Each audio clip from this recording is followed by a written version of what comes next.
Switzerland, the undefeated Angelo Bawan Peña. Deux combattants, une seule ceinture, zwei Gegner. He hails from right here in Aurora, Masbate, Philippines. Here is Gio Santissima.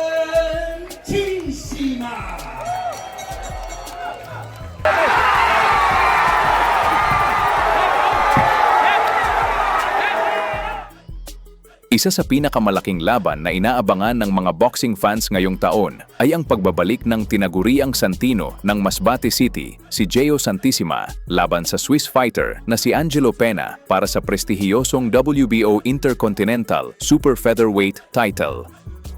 Gaganapin ito ngayong Disyembre 26, 2025 sa Kursaal Bern, Switzerland. Bitbit ni Santissima ang impresibong record na 26 na panalo, 8 talo, kung saan 22 sa kanyang mga panalo ay natapos sa pamamagitan ng knockout. Samantala, ang kanyang katunggali na si Angelo Peña ay isang undefeated fighter na may 12 panalo, kabilang ang 7 knockout victories. Isang laban na siguradong puno ng aksyon at hindi dapat palampasin. Ngunit gaano nga ba kalakas ang makakalaban ng ating kababayan? May pag-asa bang magtagumpay ang Pinoy sa laban na ito? Bago natin sagutin, silipin muna natin kung anong klaseng panganib ang dala ng Swiss fighter. Panoorin natin ang pinakabagong laban ni Angelo Peña kontra sa veteranong Pranses na si Karim Guerfi. Dito makikita kung gaano katindi ang kanyang bangis dahil walang hirap na dinurog ni Angelo Peña ang veteranong si Karim Guerfi, isang boksingerong may malawak na karanasan sa international stage.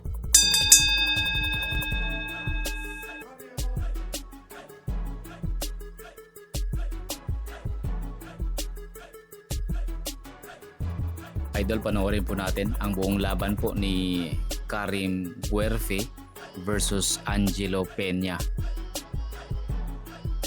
So, ang paglalabanan po nila sa laban na ito mga idol, itong WBO Intercontinental Super Featherweight title.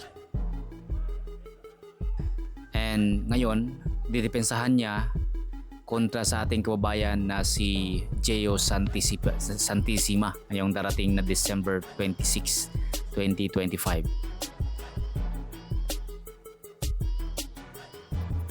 So, tingnan natin kung gaano kagaling itong si Angelo Peña mga idol. Si Angelo Peña ay southpaw, samantalang itong si Guerfi po mga idol ay orthodox.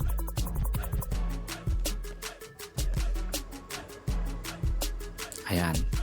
Itong si Guerfi ay 38 years old na po mga idol, from France. Veterano na itong si Guerfi mga idol.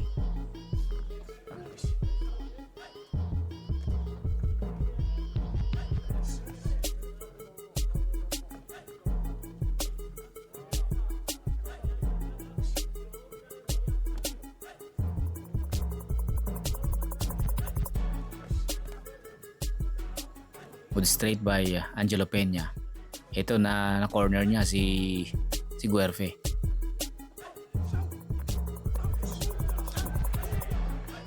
Good hook.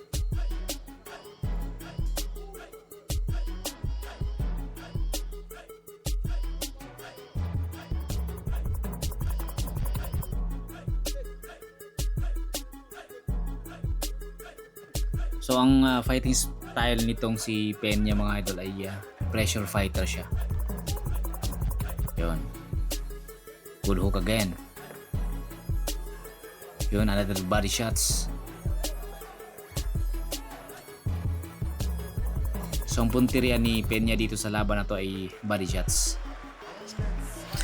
End of the round number 1. So dito tayo sa round 2 mga idol.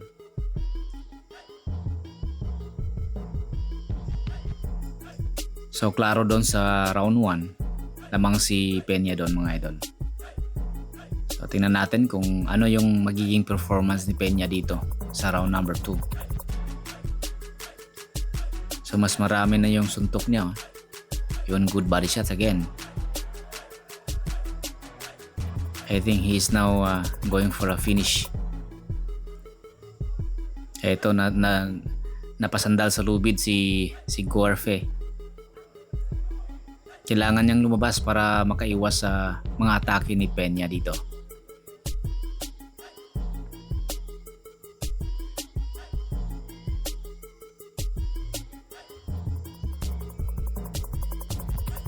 So marunong mag-set itong si Peña mga idol in order to hit the upper part of Guerfe.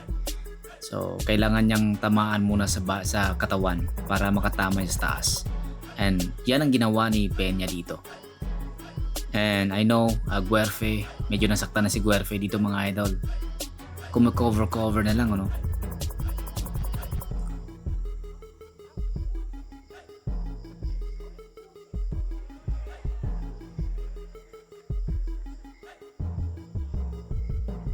Yun, good uppercut by Peña.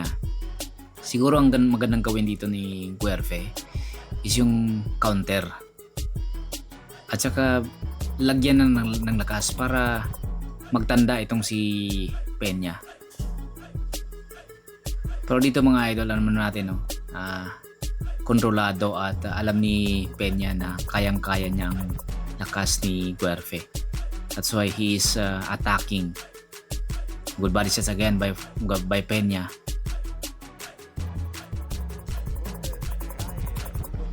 Alright, beginning of the round number 3.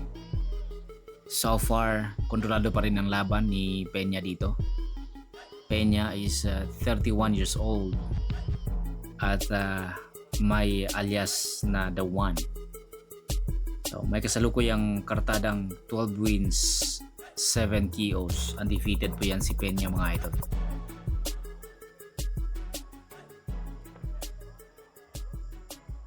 He is from Dominican Republic. Good hook. Eto, pinipressure ni Peña dito mga idol. Yan. So hindi na magtagal ang laban na to. Yun, ang daming suntok. Good combinations by Peña. Good uppercut. Good body shot again. Ang ganda. Tindi ng patama ni Peña dito mga idol. Sumusukli naman itong si Guerfe. Pakunti-kunti pero hindi enough. Na yun. I think that is not enough to win the fight. Good body shot again by Peña.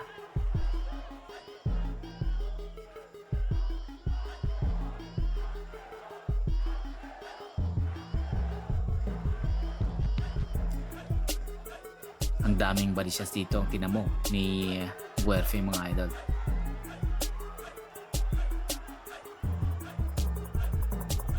Wala na. Pag ganito parang takot na si Guerfe dito mga idol. Anytime from now, medyo I think tatapusin na ng referee ang laban na to. Yun. Sinalo niya ng maraming suntok. And I saw the corner of Guerfe. Sabi niya, lalaban ka. Yun. Isang good hook tumama sa panga ni Guerfe mga idol. Tumba siya doon, no? Yun ang sabi ko. Ang dami kasi yung suntok ni Guerfe pero walang lakas. And yun na counter siya ng isang matinding up yung hook ni Peña. Eto, sumusugod na si Peña mga idol. End of the round number 3. Eto. So masasabi natin na that was Saved by the Bell.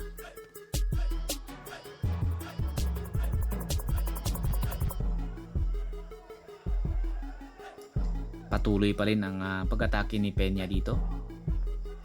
Good body shots again.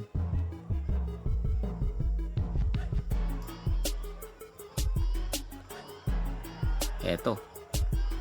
Tindi ng mga combinations ni Peña dito mga idol. Mga mahihinang suntok yun pero nakaka-distract yun.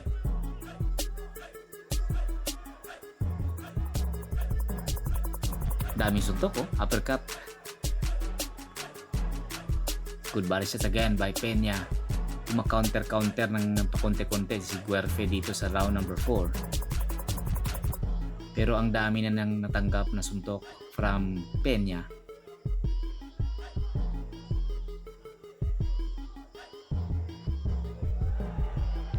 Mismas ang laban na ito mga idol. Magaling itong si Angelo Peña.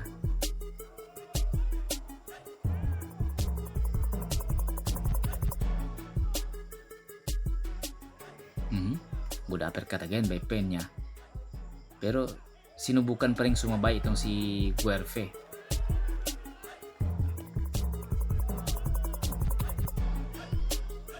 Daming suntok. Good uppercut by Peña. Yan ang daming suntok.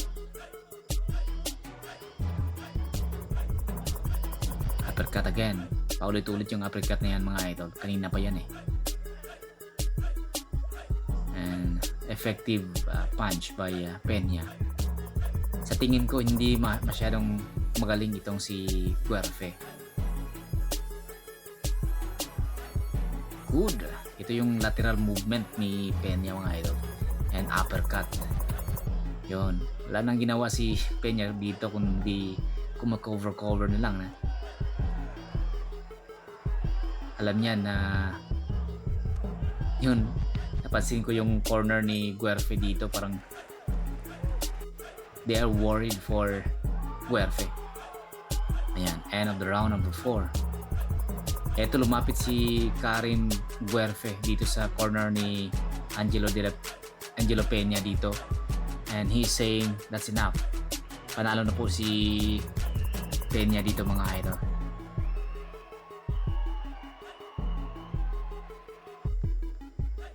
Mananalo kaya si Gio Santissima laban kay Angelo Peña? Panoorin po natin mga idol. Abangan natin ang laban na yan. December 26. So huwag kalimutang mag-subscribe mga idol. And share, comment, and like. Maraming salamat po. Das 7. K.O. Still WBO Intercontinental Champion from Switzerland, Angelo The One Peña.